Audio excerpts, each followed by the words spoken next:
नमस्कार, लोकतंत्र देख रहे हैं आप। मैं हूं आपके साथ नेहा दुबे। पाकिस्तान के राजनीतिक हालात के लिए आने वाले दिन बेहद खास होने वाले हैं। भारत की पड़ोसी मुल्क पाकिस्तान में सियासी घमासान तेज हो गया है। पाकिस्तान की सुप्रीम कोर्ट ने नेशनल असेंबली के डिप्टी स्पीकर के अविश्वास प्रस्ताव खारिज करने के फैसले को रद्द कर दिया। ऐसे में अब इमरान खान सरकार के खिलाफ शनिवार को अविश्वास प्रस्ताव पर वोटिंग होगी। इसमें इमरान की हार तय मानी जा रही है। ऐसे में इमरान खान खुद को इस पल के लिए तैयार करते नजर आ रहे हैं। आज हुई पार्टी सांसदों की बैठक में पीटीआई ने आने वाले दिनों के लिए अपनी रणनीति बनाई है। इस बैठक के दौरान इमरान खान को सलाह दी गई है कि वो फैसले के खिलाफ और विपक्ष के खिलाफ देशव्यापी अभियान चलाए और जनता के बीच में अपनी राय रखें। खबर यह भी है कि इमरान वोटिंग से पहले इस्तीफा भी दे सकते हैं। रिपोर्ट देखिए।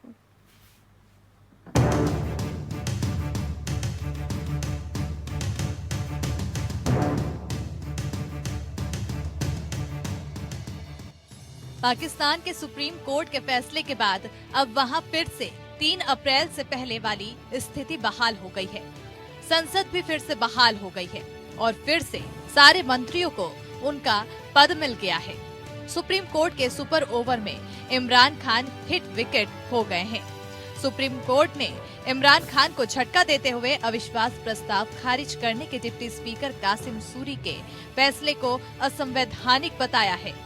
इसके साथ ही अदालत ने नेशनल असेंबली को भंग करने के फैसले को भी असंवैधानिक करार दिया है। अब शनिवार को नेशनल असेंबली का फिर से सत्र बुलाया जाएगा। सुप्रीम कोर्ट ने सुबह 10 बजे सत्र बुलाने का आदेश दिया है। इस सत्र में फिर से अविश्वास प्रस्ताव को पेश किया जाएगा, जिस पर वोटिंग होगी। अविश्वास प्रस्ताव में इमरान खान का हारना लगभग तय माना जा रहा है।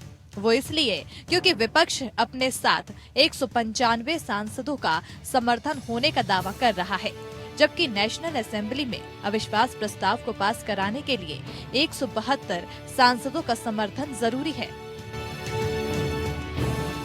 मेरे चेयरमैन बिलावल भुट्टो साहब ने जहां दुनिया की तारीखी मार्च 27 फरवरी से शुरू की है और वार्निंग दी थी कि इमरान नियाजी इस्तीफा दो, नहीं तो हम अदम एतमाद ला रहे हैं, और आयन कमिटमेंट के मुताबिक हमने अदम एतमाद लाया और इस हुकूमत को चलता किया है। मैं शुक्रगुजार हूँ सुप्रीम कोर्ट का, जिन्होंने एक तारीखी फैसला सुनाया और नजरिया जरूरत को दफन कर दिया हमेशा के लिए। मैं कौम को, पाकिस्तानी कौम को आज मुबारकबाद देता हूँ कि पाकिस्तान में जो 5 दिन पहले इमरान खान ने जमहूरियत पे शबखून मारा था, वो आज सुप्रीम कोर्ट ने उसको मुस्तरद कर दिया। पाकिस्तान में जमहूरियत बहाल कर दी, पाकिस्तान में पार्लियामेंट बहाल कर दी और इंशाअल्लाह ताला यही पार्लियामेंट इमरान खान को घर भेजेगी, शहबाज शरीफ को लेकर आएगी। अगर इमरान अविश्वास प्रस्ताव हारते हैं तो उन्हें इस्तीफा देना होगा। सुप्रीम कोर्ट ने आदेश दिया है कि अगर अविश्वास प्रस्ताव पास होता है और सरकार गिरती है तो जल्द से जल्द नए प्रधानमंत्री का चुनाव कराया जाए, ताकि सियासी संकट को दूर किया जा सके। इमरान खान के पास अब कोई ऐसा रास्ता नहीं बचा है जिससे वो अपनी कुर्सी को बचा सके। सुप्रीम कोर्ट के आदेश पर अब अविश्वास प्रस्ताव पर वोटिंग होगी। हालांकि इमरान चाहे तो वोटिंग से पहले ही इस्तीफा दे सकते हैं। कोर्ट के फैसले के बाद इमरान की पाकिस्तान तहरीक-ए-इंसाफ यानी पीटीआई के सांसदों ने बैठक कर आने वाले दिनों के लिए अपनी रणनीति बनाई। इस बैठक के दौरान इमरान खान को सलाह दी गई कि वो इस फैसले के खिलाफ और विपक्ष के खिलाफ देशव्यापी अभियान चलाएं और जनता के बीच में अपनी राय रखें। बैठक में ये भी तय हुआ कि पीटीआई इसे किसी भी सूरत में टकराव का मुद्दा नहीं बनाएगी। पार्टी आवाम के सामने अपना पक्ष रखेगी और बताएगी कि ये पूरी साजिश विपक्ष ने अमेरिका के साथ मिलकर रची थी। बहुत जरूरी हुआ तो वो खत भी जनता के सामने लाया जाएगा, जिसे इमरान ने 27 मार्च की इस्लामाबाद रैली में लहराया था। पार्टी किसी भी हाल में अपने को कमजोर नहीं दिखने देगी। इस बार चुनाव में बहुत सोच समझकर टिकट दिए जाएंगे। साथ ही इसमें ये भी बात आई कि इमरान ने जो खत दिखाया उसमें शामिल लोगों की जांच के लिए एक आयोग बनाया जाए। पीटीआई राष्ट्रीय और प्रांतीय विधानसभाओं में अपने सांसदों के सामूहिक इस्तीफे पर भी विचार कर रही है।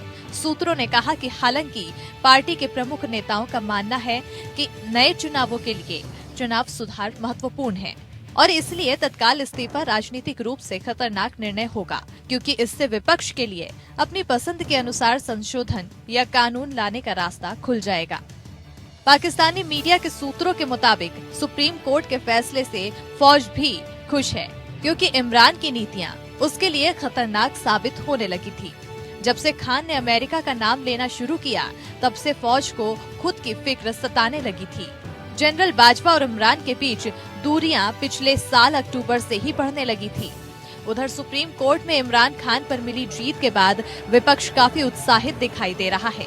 यही वजह है कि विपक्ष की सबसे बड़ी पार्टी पाकिस्तान मुस्लिम लीग नवाज के अध्यक्ष शहबाज शरीफ ने बलूचिस्तान में होने वाले चुनाव को टालने की मांग की है। शरीफ ने कहा है कि देश के मौजूदा राजनीतिक हालातों को देखते हुए इस चुनाव को आगे बढ़ा देना चाहिए। उन्होंने ये भी कहा कि बलूचिस्तान के नेता फिलहाल इस्लामाबाद की राजनीतिक सरगर्मी में व्यस्त हैं।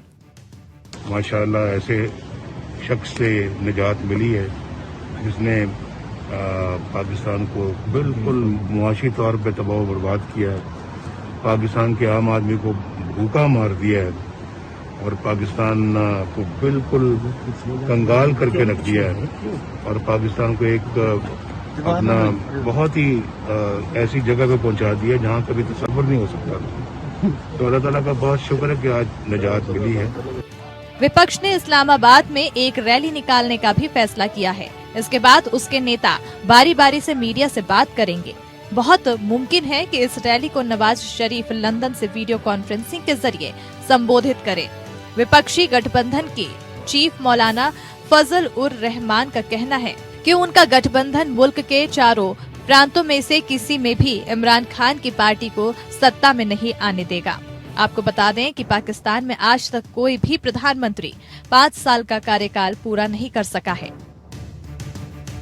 अगर इमरान अविश्वास प्रस्ताव के जरिए हटते हैं तो वो पाकिस्तान के पहले प्रधानमंत्री होंगे जिनकी कुर्सी अविश्वास प्रस्ताव से जाएगी। Bureau report, APN। तो लोकतंत्र में आज दरअसल चर्चा होगी पाकिस्तान पर, पाकिस्तान के राजनीतिक हालात के ऊपर, क्योंकि आने वाले दिन बेहद खास पाकिस्तान के लिए है, क्योंकि भारत के पड़ोसी मुल्क पाकिस्तान में सियासी घमासान तेज हो गया है। पाकिस्तान की सुप्रीम कोर्ट ने नेशनल असेंबली के डिप्टी स्पीकर के अविश्वास प्रस्ताव खारिज करने के फैसले को रद्द कर दिया। अब ऐसे में अब इमरान खान सरकार के खिलाफ शनिवार को अविश्वास प्रस्ताव पर वोटिंग होगी। इस पे आज हम तफसील से चर्चा करेंगे। खास मेहमान हमारे साथ मौजूद हैं, उनसे आपका परिचय करा देते हैं। इस वक्त हमारे साथ महेश वर्मा जी हैं, स्पोक पर्सन है बीजेपी के।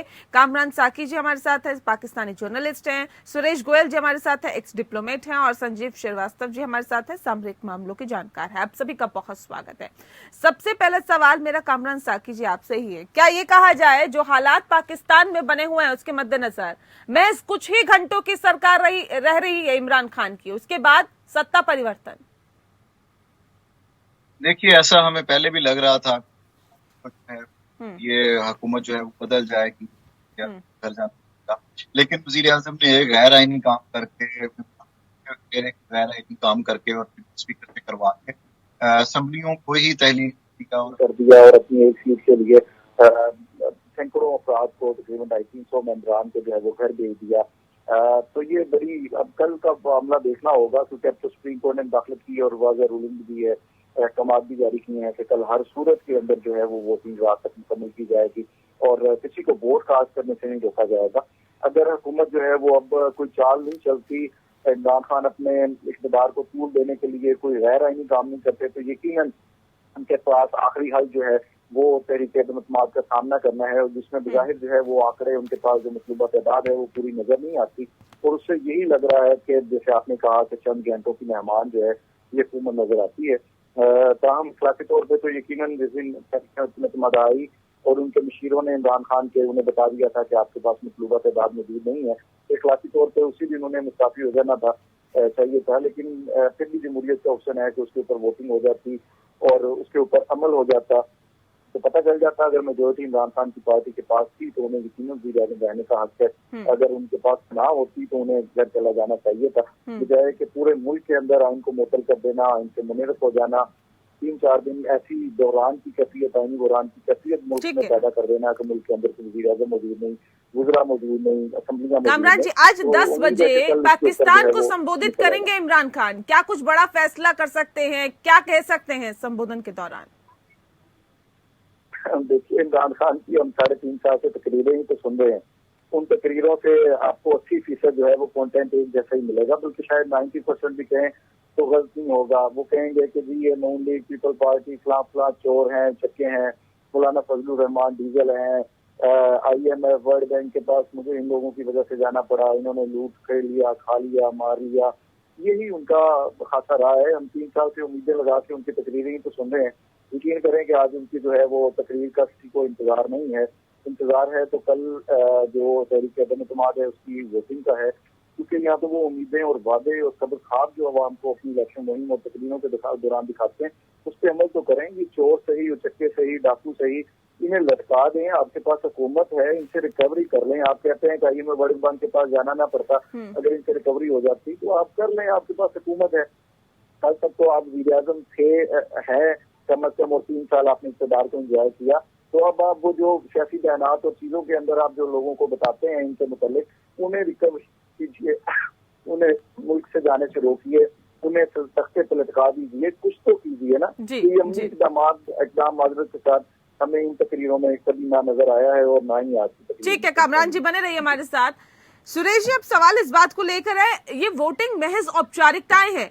दरअसल चंद घंटों की मेहमान है अब पाकिस्तान की सरकार, इमरान खान, और उसके बाद सत्ता से बेदखल कर दिए जाएंगे।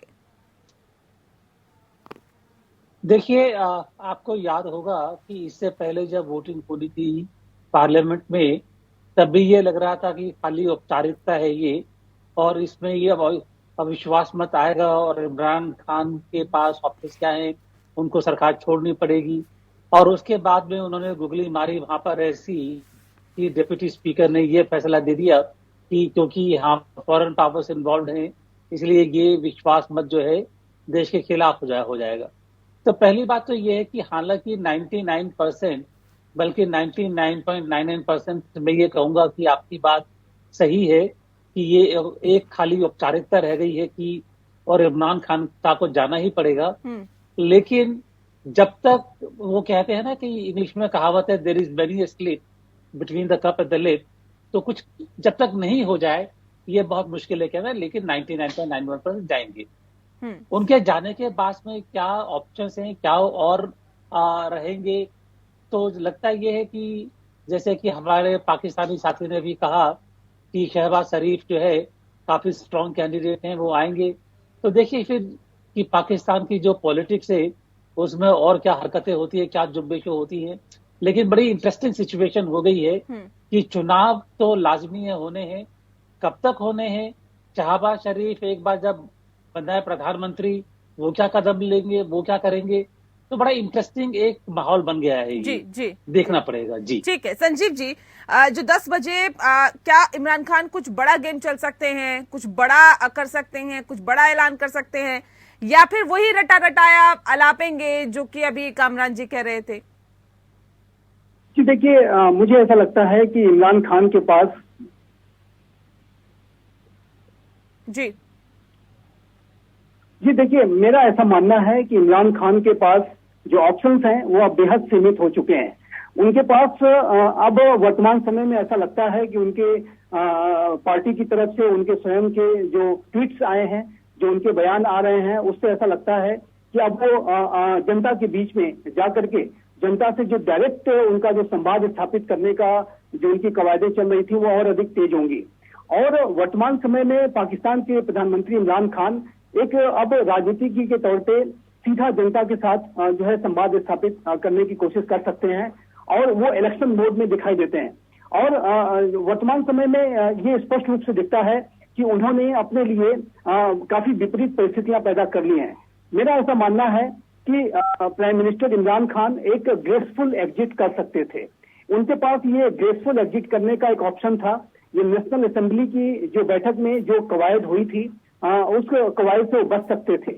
जिस तरीके से नेशनल असेंबली के डिप्टी स्पीकर के द्वारा पूरे प्रस्ताव को ही खारिज कर दिया गया, जबकि वोटिंग होने वाली थी उसके कुछ समय पहले, और उसके बाद नेशनल असेंबली को भी उन्होंने भंग करने की सिफारिश कर दी और अब मैटर कोर्ट में गया और कोर्ट ने इस पूरे मामले को असंवैधानिक करार दे दिया।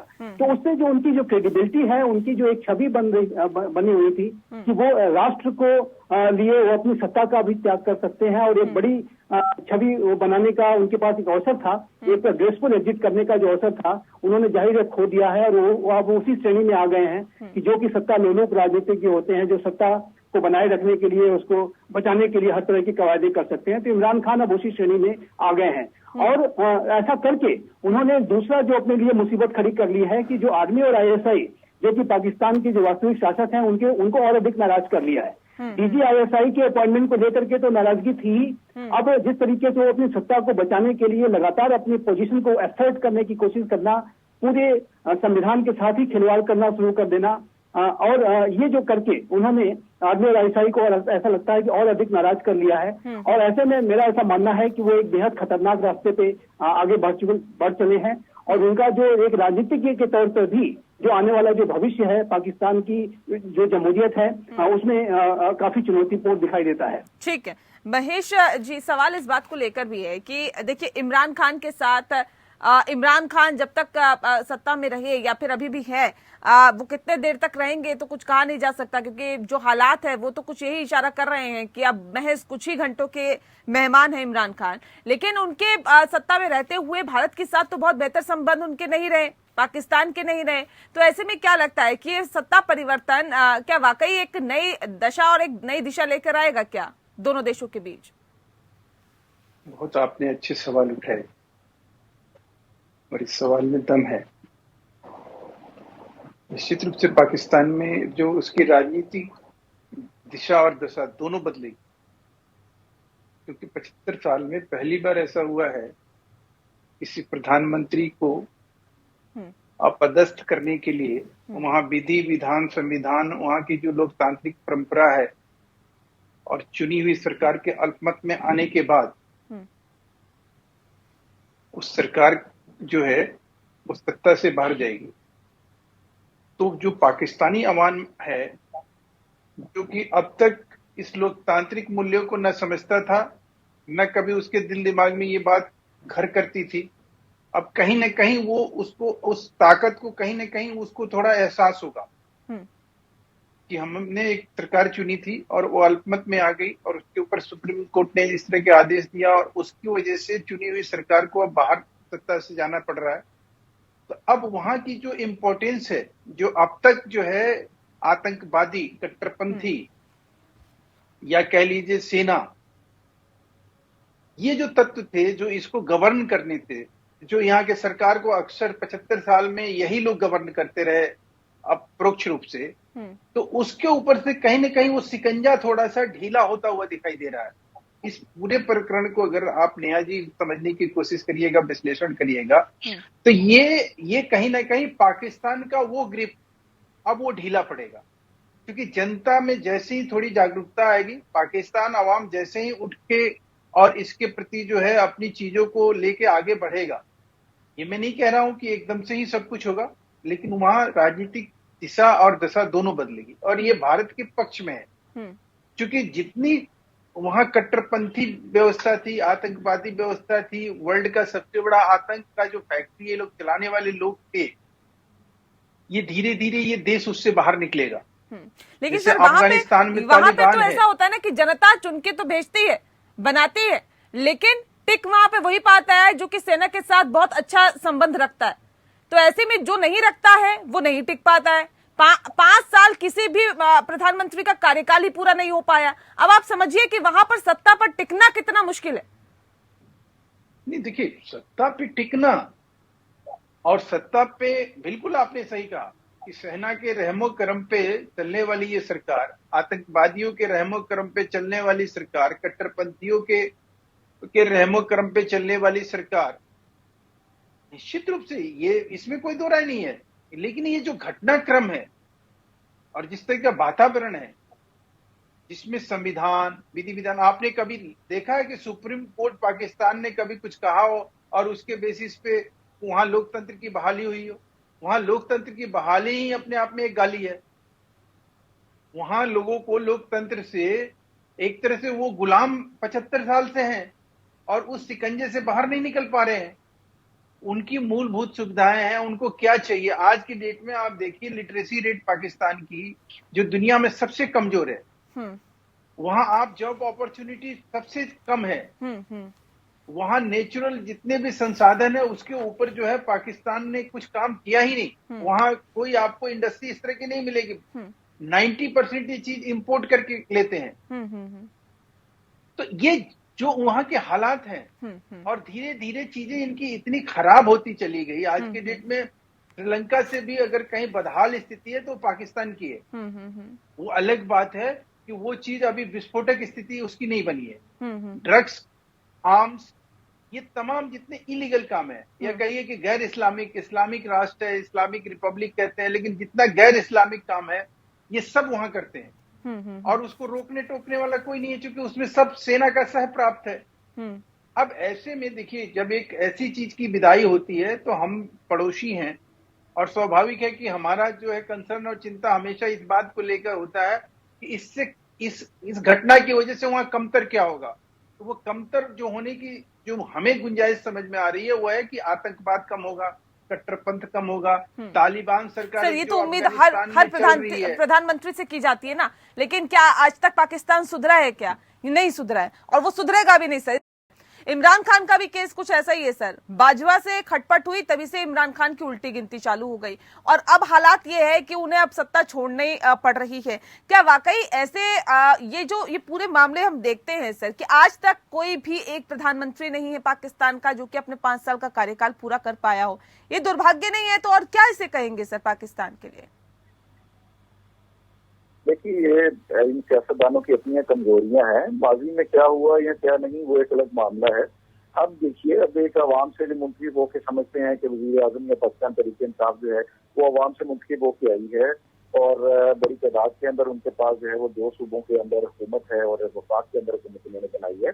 मुल्क का आइन तो उन्होंने तोड़ा है, जो कभी माजी में किसी डिक्टेटर ने नहीं किया, वो उन्होंने किया है, जो आपको बहुत पसंद आ रहे हैं। खासतौर पर मेरे अभी उससे पहले जो पैनलिस्ट जो है वो बात कर रहे थे, तो उन्हें बड़े अच्छे लग रहे हैं इमरान खान। लेकिन उन्होंने जो गैर जमहूरी गैर आईनी का इक़दाम उठाया है, जब वो अपनी एक सीट के लिए इतने लोगों को घर भेज दिया है, जो जिन्हें करोड़ों अवाम ने वोट देके जो है मुतखिब करके, बूढ़े बुजुर्गों ने धूप में लाइनों में लग के, मजदूरों ने वोट कास्ट करके, इतने बड़े प्रोसीजर से गुजर के जो उन्हें भेजा था, उन्होंने एक सीट को जिताने के लिए उसे तमाम लोगों को घर में भेज दिया। ऐसा तो माजी के अंदर डिक्टेटर्स करते थे, और उनकी तरफ से करना तो किसी हद तक समझ तो नहीं आता, लेकिन फिर भी कुछ समझ आता है कि चले वो डिक्टेटर था और उसने ऐसा इक़दाम उठाया। आप तो जमहूरी हुकूमत है, जब आप ऐसे इक़दाम करेंगे तो फिर यकीनन आपको लगेगा कि आपके बाजवा से ताल्लुकात अच्छे नहीं थे, आपके आलमी ताकतों से ताल्लुकात अच्छे नहीं थे। आप ये देखिए कि आपने 3 साल के अंदर डिलीवर क्या किया। 3 साल के अंदर उन्होंने जो इलेक्शन मुहिम के दौरान वादे किए थे और जो जिन फताबाद का आपने बात की, उन्हीं को उठा लीजिए। जो उनके उसमें वादे किए उसके ऊपर अमल कितना किया। आम आदमी को ने तो उसे देखना है। आप वहाँ पे बैठ के, क्योंकि एक आपकी भी मजबूरी है और मेरे आखिरी पैनलिस्ट की भी मजबूरी थी कि जब तक फौज का नाम ना पाकिस्तान का लिया जाए तब तक रेटिंग भी नहीं मिलती और उन्हें शांति भी नहीं किसी तरह से भी मिलती, तो वो उनकी मजबूरी है। फौज का वाज़ेह तौर पर इस कम अज कम तरीके अदम इत्तेमाद से कोई लेना देना नहीं है। ना बाजवा के आने से इसका ताल्लुक है, ना अमेरिका का मामला है, ना रशिया में जाने से इसका मामला है, ना ही इसका DGISI या किसी की तब्दीली से, जैसे कुछ मीडिया के अंदर भी रिपोर्ट हो रहा है, उससे कोई ताल्लुक है। इसका पूरा ताल्लुक और मामला जो है वो तमाम का तमाम जो है वो अदम एतमाद का है। वो मामला तमाम का तमाम इस चीज का है कि वो अपनी जो वोटिंग और जो उनका एतमाद खो चुके हैं, जो वादे उन्होंने किए थे उसको उनको वफा कितना किया है, तमाम तर मामला उसी का है और उसी के ऊपर है। अगर वो इतनी जमहूरी हुकूमतें यहाँ पे, हमने तो कुर्बानियां दी हैं आजादी सहाफत के लिए और जमहूरी हुकूमतों के लिए, सहाफियों ने, हमने तो डिक्टेटरों से मारे खाई हैं, हमें पता है कि माशाल्लाह क्या होता है और जमहूरी हुकूमत क्या होती है। हमने तो इसके लिए बहुत कुछ भुगता है आजाद मीडिया के लिए और डिक्टेटर्स के दौर के अंदर। अब अगर जमहूरी हुकूमतें ऐसा कुछ करेंगी तो हम फिर किस जमहूरी हुकूमत का इंतजार करेंगे और किसे जो है वो आईनी इस्लाम कहेंगे।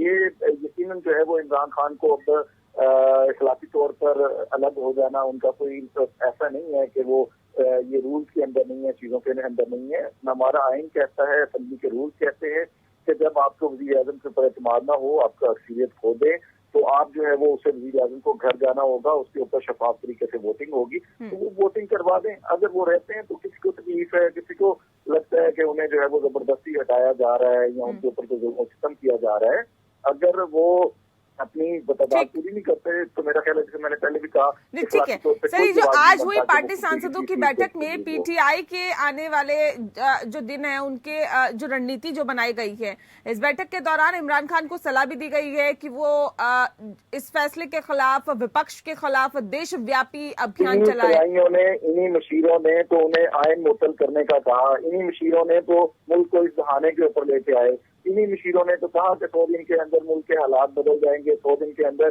दूध और शहद की नहरें बहनी शुरू हो जाएंगी, हमारे पास बड़ी अच्छी टीमें बन गई हैं। इन्हीं मशीरों के कहने पे तो अब तक मामला हुआ। ये सिर्फ अमेरिका के जिस खत की बात कर रहे हैं और ये जो अवाम के पास जाने की बात करें, ये एक सिर्फ अगले इलेक्शन की तैयारियां हैं।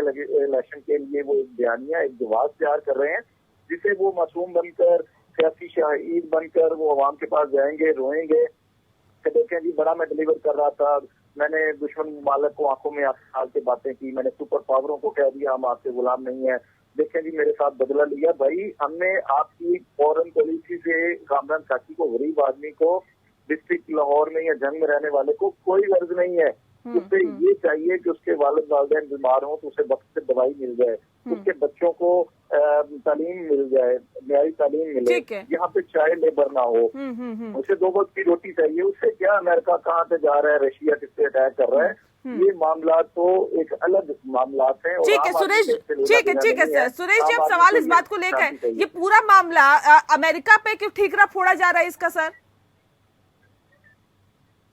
देखिए, बात यह है कि अगर इसका डेवलपमेंट देखें तो इमरान खान को जब ये उनका लग रहा था कि सरकार गिरने वाली है तो कोई ना कोई तो उसके लिए जिम्मेदार ठहराया जाएगा, और उनके लिए क्योंकि आर्मी से उनके संबंध खराब हो चुके थे तो बेसिकली उनका इरादा ये था कि आर्मी को जो उनके खिलाफ हो रहा है कि आर्मी को इसके लिए जिम्मेदार ठहराया जाए। और क्योंकि आर्मी के और पेंटागन के रिलेशंस, अल्टीमेटली उन्होंने उस पद के जरिए से आर्मी को भी जिम्मेदार ठहराया और इसके साथ ही साथ उन्होंने अमेरिका को भी जिम्मेदार ठहराया। लेकिन जो अब मैं समझता हूं कि अगर देखा जाए तो इसके बाद में क्या हो सकता है, छोटी सी चीज है कि पाकिस्तान इलेक्शन में अल्टीमेटली जो वोटर अगर अपना मत डालने के लिए आएगा उसको परसुएट करने के लिए पैसा भी चाहिए होता है, एक पूरी मशीनरी चाहिए होती है। पीटीआई का जो ऑर्गेनाइजेशन है कितना स्ट्रांग है ये हमको मालूम है, अभी ग्रास रूट बनी भी नहीं है ये। इसके अलावा पाकिस्तान में आप देखें कि जो यंग जनरेशन है ज्यादातर वो मदरसों के पढ़े हुए आ रहे हैं, वहां पर इकोनॉमिक हालात इतने खराब हो चुके हैं कि उनकी डिपेंडेंस आर्मी के ऊपर और आईएसआई के ऊपर काफी ज्यादा बढ़ गई है। तो इस इलेक्शन में वोट को इन्फ्लुएंस करने के लिए जो आईएसआई की, आर्मी की और जो बाकी जो ऑर्गेनाइजेशंस हैं जैसे जमायतुल इस्लामी की, उनकी ताकत मेरे ख्याल में पहले से ज्यादा बढ़ चुकी है। तो इमरान खान को दिख रहा है कि इस इलेक्शन में उनको शायद जो पहले सीटें मिली थी वो भी मिले या नहीं मिले, तो वो जो एक माहौल बना रहे हैं कि मैं विक्टिम हूं उसकी भी कोशिश कर रहे हैं ये। लेकिन जाहिर सी बात मुझको लग रहा है कि इसके बाद में जो भी प्रधानमंत्री बनेंगे, अगर शहबाज शरीफ बने तो शहबाज शरीफ को कम से कम जो वोट गैदरिंग कैपेसिटी उनकी बढ़ जाएगी। और उसके साथ ही साथ, हालांकि शहबाज शरीफ का आर्मी से कोई रिश्ता ज्यादा अच्छा नहीं है, लेकिन हमने पहले सुना था कि इमरान खान साहब भी जो है आर्मी के खिलाफ रहे थे। अल्टीमेटली जब सिलेक्शन हुआ प्राइम मिनिस्टर का वो आर्मी के थ्रू ही हुआ। तो जो भी प्रधानमंत्री बनेगा उसको आर्मी की सपोर्ट तो चाहिए ही होगी।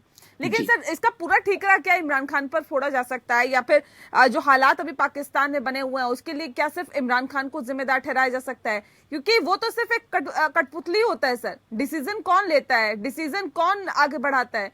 सर ये तो पर्दे के पीछे से अलग खेल चलता है। जो है वो कहती है कि यहाँ पे डेवलपमेंट ना हो, लेकिन इमरान खान साहब ने एक जो पॉलिटिकल सर ये तो आप बहुत अच्छे से बता पाएंगे कामरान जी। तो फिर कैसे आर्मी उसकी जिम्मेदार है? वो बताएं कि उन्होंने जो इकदाम किए वो एक तो गैर आईनी जो इकदाम किया उसकी वजह क्या थी और 3 साल के अंदर उनकी कारकर्दगी क्या है, वो उसके अंदर आप बता दीजिए ना। आपको कोई वाजह लगता है कि उन्होंने यहाँ पे कोई जो शेख अब्दुल है उसकी कीमतों में कमी आ गई हो, कोई और ऐसा इकदाम किया हो जिससे आम आदमी को रिलीफ मिला हो, रियासत मदीना का उन्होंने कहा कोई इंसाफ का मामला ही ठीक हो गया हो, तो जुडिशियल रिफॉर्म्स ले आए हो, जो पेंडिंग केसेस हैं यहाँ पे लाखों की तादाद में अदालतों के अंदर वो खत्म हो गए हो, कुछ तो किया हो।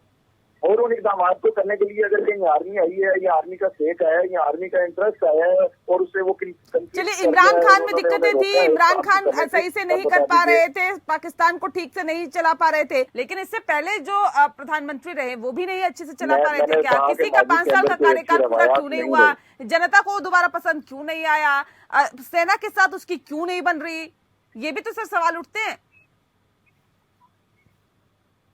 देखिए माजी के अंदर मैंने बताया कि माजी के अंदर अगर 70 सालों से मार्शल लॉ या इमरजेंसी प्लस के नाम से आईन मुअत्तल किया जाता था डिक्टेटर की तरफ से, उससे कोई डिफेंड नहीं कर रहा। वो कोई अच्छी मसाले मौजूद नहीं है और उसके हमने बड़ी जो है वो उसका खमियाजा भुगता है। और आज जो स्टेबिलिटी नहीं है, जो रुपए की कदर और बहुत सारी चीजें हैं, वो उसकी एक बड़ी वजह यही है। और बाकी असल में जो अब मामला हुआ है वो सिर्फ और सिर्फ परफॉर्मेंस का है। अब परफॉर्मेंस उनकी होती तो क्यों अवाम आज सड़कों के ऊपर होती? जो उनके मुनीर फराकीन है उनसे नाराज है, वो क्यों नाराज है? ये यकीनन है कि अपोजिशन भी कोई दूध की धुली हुई नहीं है, उन्होंने भी कोई दूध और शहद की नहरें नहीं बहाई, लेकिन फिर भी जो इमरान खान ने सुहाने ख्वाब दिखाए थे जिसपे हम लोगों ने, मीडिया ने उनका बड़ा उनकी इलेक्शन कैंपेन के अंदर साथ दिया, वो कम से कम उतना डिलीवर नहीं कर सके, उतना मुकम्मल नहीं कर सके। उन्होंने वही लोगों को इंतखाब किया जो नून शीन पी काफ उनसे थे और आज भी उनकी गुजरात की लिस्ट देख लें तो उनमें बड़ी तादाद उन्हीं लोगों की नजर आएगी जो पहले से आजमाए हुए थे। ठीक है, वो अपनी टीम अगर बनाने में कामयाब हो जाते तो यकीनन जो अपने 5 साल ठीक है परफॉर्मेंस अच्छी नहीं रही। ठीक है संजीव जी, भी उनका ही नजर आता। ठीक है संजीव जी, परफॉर्मेंस अच्छी नहीं रही इमरान खान की, लेकिन अब सवाल इस बात को लेकर है क्योंकि विपक्ष को भी लगातार वो घेरने की कोशिश कर रहे हैं, जबकि सत्ता पक्ष में खुद है लेकिन विपक्ष को घेरने की कोशिश कर रहे हैं, अभियान चलाने की कोशिश की जाएगी। आज 10 बजे देश को संबोधित भी किया जाएगा, पाकिस्तान को संबोधित करेंगे इमरान खान। लेकिन अब सवाल इस बात को लेकर है, ये तमाम जो काम किए जा रहे हैं क्या ये एक बेहतर पिच बनाने की कोशिश की जा रही है क्या? और क्या भविष्य फिलहाल इमरान खान का आपको दिखता है? अगर दोबारा चुनाव लड़ेंगे तो क्या जनता उन्हें पसंद करेगी क्या? देखिए कामरान जी की ये बात अपनी जगह ठीक है कि वो प्रधानमंत्री के रूप में वो विफल साबित हुए हैं। एक क्रिकेटर के रूप में जरूर एक अच्छे क्रिकेटर थे, लेकिन प्रधानमंत्री के रूप में यदि उनके परफॉर्मेंस की बात करें तो वो विफल प्रधानमंत्री साबित हुए हैं। चाहे वो आर्थिक मोर्चा हो, चाहे वो सामरिक हो, चाहे वो कूटनीतिक हो, उनके पार्टी के सदस्यों के ऊपर भ्रष्टाचार के भी आरोप लगे हैं। अब उन्होंने संविधान के साथ भी खिलवाड़ कर दिया है तो संवैधानिक संकट खड़ा करने का भी एक नया आरोप उनके ऊपर अब लग जाएगा। विपक्षी पार्टी ये लगातार आरोप लगा रही हैं तो वो और ये स्पष्ट रूप से दिखता है कि एक प्रधानमंत्री के तौर पे वो विफल साबित हुए हैं। विपक्ष ने भी जो मुद्दा बनाया अविश्वास प्रस्ताव का, उसमें जो सबसे बड़ा पॉइंट यही था कि आर्थिक रूप से वो विफल रहे हैं और विदेश नीति के मामले में वो विफल रहे हैं। लेकिन ये कहने के बाद मैं ये अवश्य कहूंगा कि उनकी जो सबसे बड़ी विफलता ये रही है, सबसे बड़ी जो उन्होंने गलती ये कर दी कि वो जो पाकिस्तान के जो वास्तविक शासक हैं, जो वहाँ की आर्मी और ISI है, इसके बारे में कामरान साहब शायद उतना स्पष्ट रूप से नहीं कहना चाह रहे हैं, लेकिन पूरा जग जाहिर है कि पाकिस्तान में जो आर्मी और ISI का वहाँ के जो पूरे सिस्टम में कितना बड़ा रोल होता है।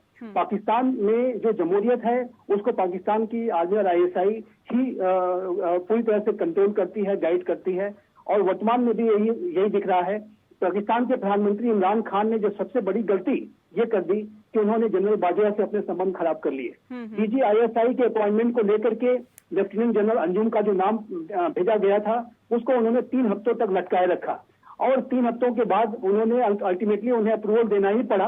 वो लेफ्टिनेंट जनरल फैज हमीद को चाहते थे कि वो कंटिन्यू करें, लेकिन जाहिर है कि आर्मी और ISI नहीं चाहती थी कि ऐसा हो और अल्टीमेटली उन्होंने सहमति देनी पड़ी। लेकिन उसकी वजह से जो उन्होंने आर्मी और ISI को चैलेंज करने की हिमाकत कर दी और अपनी सत्ता को असर्ट करने की जो कोशिश की, उससे जनरल बाजवा और आईएसआई बेहद नाराज हुए और उसके बाद से तो उनके पतन के दिन शुरू हो चुके हैं। और ये पाकिस्तान की सच्चाई है। पाकिस्तान के इस तरीके के जो एस्टेब्लिशमेंट के चरित्र के बारे में पूरा विश्व जानता है। वर्तमान में आप देखिए तो जनरल बाजवा के और प्रधानमंत्री इमरान खान के जो विदेश नीति के मामलों में भी जो व्यूज हैं वो कितने भिन्न हैं। अभी इस्लामाबाद सिक्योरिटी कॉन्फ्रेंस में जिस तरीके से जनरल बाजवा ने अमेरिका के बारे में तमाम बातें कही कि अमेरिका हमारा स्ट्रेटेजिक पार्टनर है, अमेरिका से हम संबंध बनाए रखना चाहते हैं, वगैरह वगैरह, अनेक तारीफों के पुल बांधे, लेकिन वहीं इमरान खान अमेरिका को ही सबसे बड़ा जो है एक दोषी करार देने की कोशिश कर रहे हैं। तो उनके जो विदेश नीति से संबंधित यही हालात हमने देखे थे। सही बात कह रहे हैं महेश वर्मा जी, यही हालात हमने देखे जो आर्थिक तौर पर चरमराई हुई थी अर्थव्यवस्था। हालांकि अभी भी चरमराई हुई है पाकिस्तान की। जब आर्थिक तौर पर और ज्यादा बुरे हालात थे तो सीधे अमेरिका का रुख किया था इमरान खान ने और वहां जाकर कई दलीलें दी थी, कई बातें कही थी और आर्थिक तौर पर अपने आप को मजबूत करने के लिए अमेरिका से मदद भी मांगी थी। तो क्या ये अवसरवादी राजनीति करने की कोशिश अब इमरान खान कर रहे हैं क्या? कि अब जब हालात खराब है तो किसी न किसी पे तो दोष मरना है, इसलिए अमेरिका पे मर दिया, या फिर वाकई आपको लगता है कि अमेरिका इसके लिए जिम्मेदार है जो हालात फिलहाल पाकिस्तान में है? देखिए, अमेरिकी प्रभाव से तो कभी पाकिस्तान मुक्त नहीं हुआ ना। आज आप अमेरिकी सहायता है वो रोक दी जाए, पाकिस्तान बदहाल हो जाएगा, उसके रहमो करम पे तो चलता ही है। अमेरिका की नाराजगी इसलिए अमेरिका का इसका एक कारण इसलिए माना जा रहा है नेहा जी कि इमरान खान टोटली जो है चीन के गोद में बैठ के काम कर रहे थे। चीन के साथ जिस तरह की इनकी गलबहियां थी, चीन के साथ जिस तरह से चीन को इन्होंने पाकिस्तान में जिस तरह से घुसने दिया और तमाम चीजों को इन्होंने खोल दिया, अब उससे ऐसा लगा अमेरिका का कि भाई हमारी जो एक जमीन थी, हम पैसे देते हैं, हमने इस मुल्क को जो है किसी तरह से खड़ा किया। जो आदमी टोटल कंट्रोल और कमांड देता रहा हो अमेरिका, उसको अचानक ये इमरान सरकार एहसास कराने लगे कि भाई हम तुम्हारे साथ नहीं है, हम तो चाइना के साथ। तो इसका नतीजा इनको कहीं ना कहीं लोग कह रहे हैं कि उसी को कहीं ना कहीं भुगते। अब सवाल यह है कि ऐसे में कि वहां जनता जो है इसके प्रति किस तरह के मिजाज बनाती है। जैसे भी हमारे ये पाकिस्तानी मित्र हैं जो पत्रकार हैं, हम लोग वहां नहीं है, लेकिन इनके बातों से इनकी जो चीज सामने रख रहे हैं उससे जाहिर होता है कि लोग बाग जो है इसमें ज्यादा रुचि नहीं रख रहे हैं कि मतलब आज इमरान जो है जो एक तरह से डिफेम हो गए थे, कट्टरपंथी कटमुल्लाओं के चक्कर में थे, जो वहां के जो कह लीजिए कि आतंकवाद के फैक्ट्री चलाने वाले लोग थे, उनके साथ इन्होंने हाथ मिला लिए थे, तालिबान के साथ इन्होंने हाथ मिला लिए थे। तो पाकिस्तान को एक तरह से जो बाहर से विदेश से जो एक समर्थन मिलता था, सहायता मिलता था, वो लगभग बंद हो चुका था। तो बदहाल की स्थिति जिसने पैदा करी वो एकमात्र इमरान खान थे।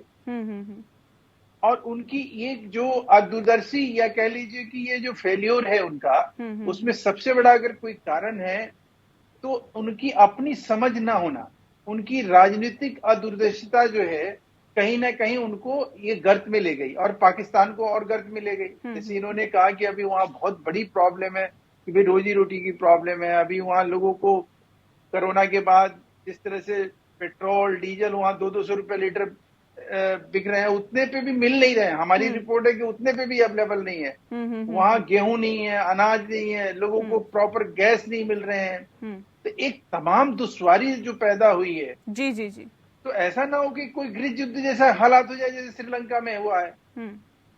इनकी बातों से तो ऐसा लग रहा है कि लोग इनकी बातों से यही लग रहा है कि वहाँ के हालात बिल्कुल भी ठीक नहीं है। सुरेश गोयल जी, सवाल इस बात को लेकर है सर, क्या नहीं लगता कि पाकिस्तान को अपनी आर्थिक तौर पर मजबूती के लिए अपनी छवि सुधारने की जरूरत है? जिस बात का जिक्र अभी महेश जी भी कर रहे थे, देखिए उसने अपनी छवि ऐसी बना ली है कि जो बाहर से पैसा मिलता था, मदद मिलती थी, वो भी बंद हो गई है। अब ऐसे में आर्थिक तौर पे और ज्यादा चरमरा गया है। बीच में खबर ये भी आई थी कि अमेरिका ने भी फंडिंग देनी बंद कर दी है, तो जिससे कि और ज्यादा हालात इनके खराब होते जा रहे हैं। भले ही ये अलग अलग देशों में जा रही हो आर्थिक मदद के लिए, लेकिन हालात इनके नहीं सुधर रहे हैं, वहां के हालात और ज्यादा बदतर होते जा रहे हैं। तो क्या छवि यहाँ पर सुधारने की जरूरत है क्या? और अब क्योंकि इमरान खान तो जाने वाले हैं, जो अगले प्रधानमंत्री बनेंगे उनको इस कहीं ना कहीं विषय पर बहुत ज्यादा काम करने की जरूरत होगी। आपने बिल्कुल सही कहा। पाकिस्तान की जरूरत, सबसे अहम जरूरत जो मैं समझता हूँ इस समय पर, वो ये है कि पाकिस्तान को अपनी इकोनॉमी सुधारनी पड़ेगी, ताकि जो लोगों के लिए रोजी रोटी का एक मामला है, जो समस्या पैदा हो गई है, उसका कोई हल निकले।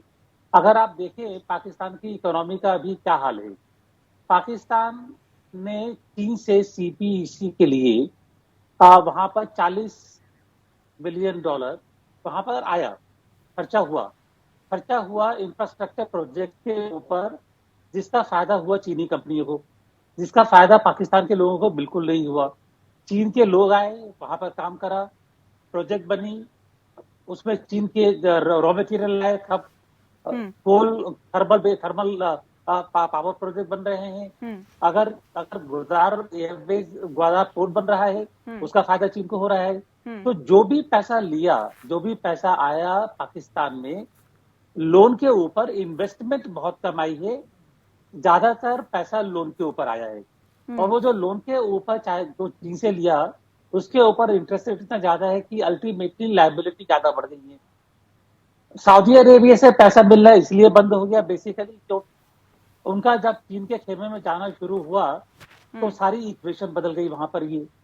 और सऊदी अरेबिया कहे या नहीं कहे, लेकिन चीन के ऊपर जो वीगर्स के ऊपर अत्याचार हो रहे हैं, उसका भी कहीं ना कहीं असर तो पड़ता है ये। तो एक तरह से पाकिस्तान में ना इन्वेस्टमेंट बढ़ रहा है, ना इंडस्ट्रियल प्रोडक्शन बढ़ रहा है, एग्रीकल्चरल स्टैग्नेशन हो रहा है, लोगों के पास रोजगार का मौका नहीं है। रोजगार का मौका नहीं है तो जो जनरेशन है वो मदरसे में जा रहे हैं, वो टेररिस्ट बन रहे हैं ये। तो अल्टीमेटली जब तक जो भी पाकिस्तान का भावी प्रधानमंत्री होगा, ये सरकार होगी, अपना रवैया नहीं बदलेंगे, पाकिस्तान की इकोनॉमी पर ध्यान नहीं देंगे, तो ये हाल सुधरेगा नहीं। उसके अगेंस्ट देखिए आप, तो ज्यादातर प्रोडक्टिव एसेट थे वो आर्मी के पास है। आर्मी का जो कमर्शियल एक्टिविटीज में, इंडस्ट्रियल एक्टिविटीज में जो उनका एक तरह से मजबूती से जमे हुए हैं, उसके बाद में जो पाकिस्तान के लोग हैं, उनके पास कोई आमदनी का जरिया नहीं है। तो अल्टीमेटली ये सारा देखते हुए बहुत दिक्कतें हो रही हैं पाकिस्तान के लोगों को जी। और सबसे जरूरी चीज ये है कि पाकिस्तान को अपनी आर्थिक हालात सुधारने होंगे। जब तक नहीं सुधरेंगे, उनकी छवि बदलने वाली नहीं है। ठीक है, एक जो बीमारू देश है, बुखारी देश है, वही बने रहेंगे। बिल्कुल, पाकिस्तान को सोचना होगा, समझना होगा, नहीं तो हालात श्रीलंका जैसे भी हो सकते हैं। कामरान जी, क्योंकि अविश्वास प्रस्ताव में इमरान खान का हारना लगभग तय माना जा रहा है, वो इसलिए क्योंकि विपक्ष अपने साथ 195 सांसदों का समर्थन होने का दावा कर रहा है, जबकि नेशनल असेंबली में अविश्वास प्रस्ताव को पास कराने के लिए 172 सांसदों का समर्थन जरूरी है। अब सवाल इस बात को लेकर है, क्या माहौल फिलहाल अब पाकिस्तान में है सर, कि किस और झुकाव जनता का है, क्या हो सकता है, कौन हो सकता है, और किसकी अब सरकार बनती हुई आपको दिखाई दे रही है?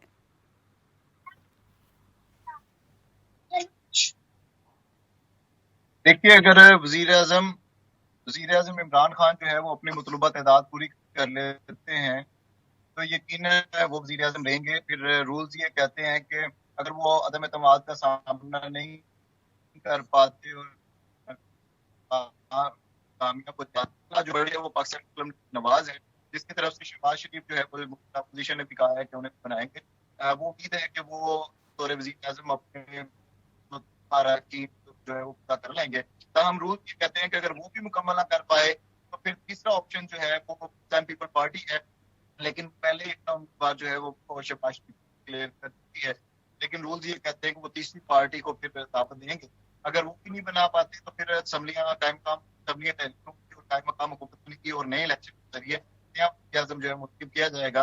लेकिन आज जो मौजूदा आंकड़े हैं, मौजूदा तादाद है, शुमार है, वो यही बताते हैं कि अगला वजीर आजम शहबाज शरीफ का होना मुतवक्के है, ज्यादा चांस नहीं के हैं, लेकिन फिर भी देखना है कि कहीं ऐसा ना हो कि वो कोई बड़ा सरप्राइज जो है वो कल हमें देख। क्योंकि पिच को बेहतर करने की कोशिश लगातार इमरान खान की तरफ से की जा रही है सर।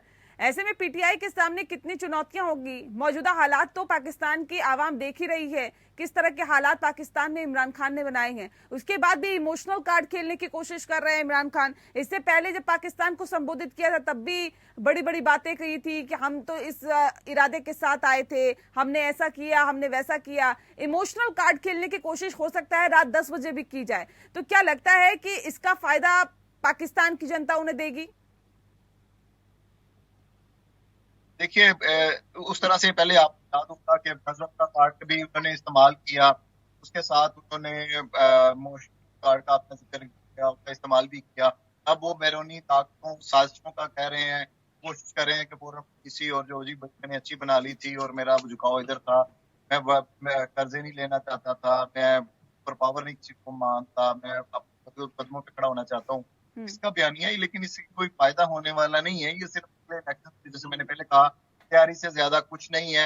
वो अगले इलेक्शन की तैयारी कर रहे हैं और अगले इलेक्शन के लिए उनके पास बयानिया हो, लेकिन अब जो है वो 1.5 साल कम से कम उन्हें इसका कोई फायदा होने वाला नहीं है। और कल अगर वोटिंग हो जाती है तो अभी बड़ी तादाद, जैसे मैंने पहले कहा, कि उनके मुखालिफ है, और कल उम्मीद है कि उनका बतौर वज़ीर-ए-आज़म आखिरी दिन होगा। और रवायत रही है कि वज़ीर-ए-आज़म यहाँ से फारिग होते हैं या बड़े बड़े पे फायज, तो उन्होंने उनके खुद पे एतमाद होता है कि उन्होंने कारकर्दगी की होती है, इनका मामला किए होते हैं, तो उन्हें जो है वो यकीनन उससे वापस आना पड़ता है।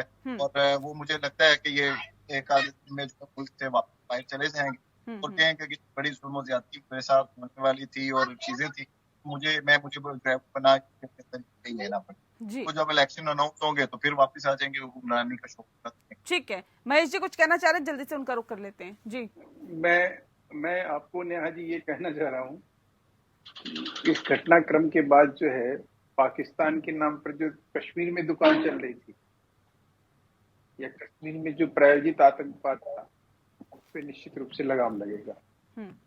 और पाकिस्तान से इन्फ्लुएंस होके, या कहिए कि इस्लामिक कट्टरपंथ से इन्फ्लुएंस होके जो यहाँ जमात है और जो तंजीमें हैं, जो पार्टीज हैं, जो इस तरह की कवायद को हमेशा करती रहती थी, अक्सर वहां से जो आवाज उठती थी, यहाँ से जो आवाज उठाने वाले लोग थे, वो या वो कट्टरपंथी लोग हों या इस्लामिक कट्टरपंथी को बढ़ावा देने वाले लोग हों, ऐसी चीजों पे भी कहीं ना कहीं भारत में उस पे लगाम लगेगा। और तीसरी जो सबसे इम्पोर्टेंट बात है कि देखिए, पाकिस्तान का जो एक अभी स्वरूप है, जिसमें कि अभी ये हमारे कमरान साहब जो बात कह रहे थे, उसमें मुझे एक बहुत छोटी सी चीज समझ में आ रही है कि अगर ये पार्लियामेंट में कल को इमरान खान हार भी जाते हैं तो क्या नई सरकार कोई बनाने में कामयाब रहेगा? वैसे किसी के पास भी पर्याप्त जो है कुछ सांसद, वो भुट्टो के पास तो सरकार कोई बना भी लेता है तो क्या 5 साल टिक पाएगा? ये एक बड़ा सवाल यहाँ पर हो जाता है। नहीं, 5 साल वाला है ही नहीं टेन्योर। अब तो टोटल 6 महीने बचे हैं। लेकिन सवाल यह है कि नवाज शरीफ और बिलावल भुट्टो जो एक दूसरे को पानी पी के गाली देते हैं वहाँ, एक दूसरे की पॉलिटिकल रिवेलरी है, वो क्या इकट्ठे हो पाएंगे क्या इस मौके पे? चलिए सर, मेरे पास वक्त की कमी है। बहुत शुक्रिया सर आप सभी मेहमानों का हमारे साथ इस खास चर्चा में शामिल होने के लिए। लोकतंत्र में फिलहाल इतना ही। नमस्कार।